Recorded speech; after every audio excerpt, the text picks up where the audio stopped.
Another item that we'll have, and I don't know if you can see it back here, it's a crack in the soundboard.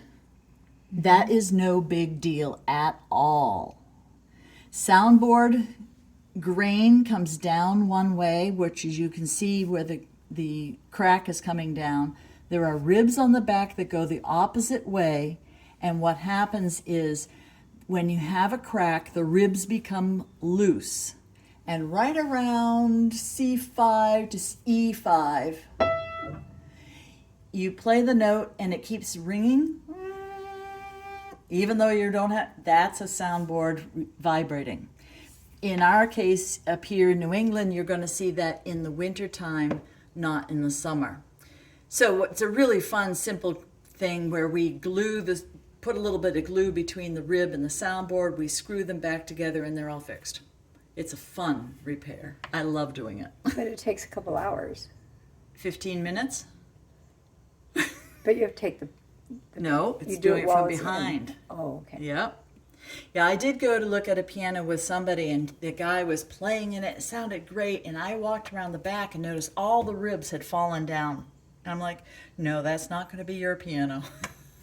So, but he was just trying to make the piano sound great instead. Okay, one more thing, and it's back up top. We talked about on Baldwin's up here. Notice this has got a big, huge piece of wood up here. Mm-hmm. So it's going to hold that piece of wood really, that area very stable. Mm-hmm.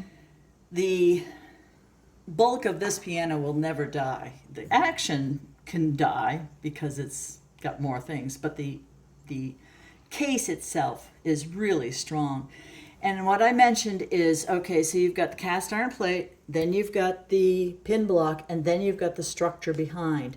And what happens is there are some times when the structure behind the glue stops being good and the glue breaks apart. With the tuning, it will actually bend the cast iron straight plate slightly toward you, which then throws the action totally out of whack.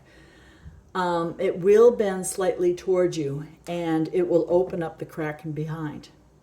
One of the things I have done, instead of trying to peel off the felt on the Baldwin, is I will actually measure from front to back in different spots along the top to see if they're all the same measurement.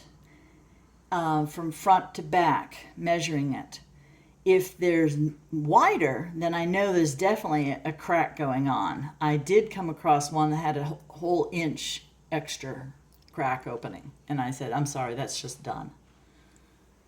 So that's how I have been getting around trying to, if it's felt up here, instead of trying to get all the felt off, can I just measure that spot instead of peeling the felt, and can I get a sense, is there a problem or not?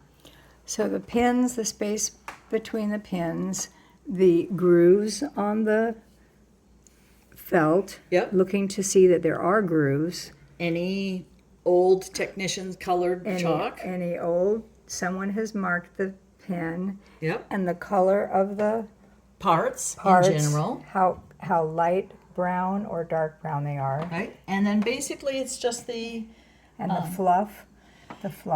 The bushings around the pin. Around the pins. Okay. And then on the keyboard, if they're not loose, you can pull this part out. Well, if it's dragging and then you pull it and it pops, then you know this is too close. So if you have a piano key that's sticking, that's when you do the wiggle. Yep. Up and down, move it over. Yep, move it over, up and down. Move it my way, up and down. Otherwise, you can have us do other things. Ruth, Piano Services. Yes.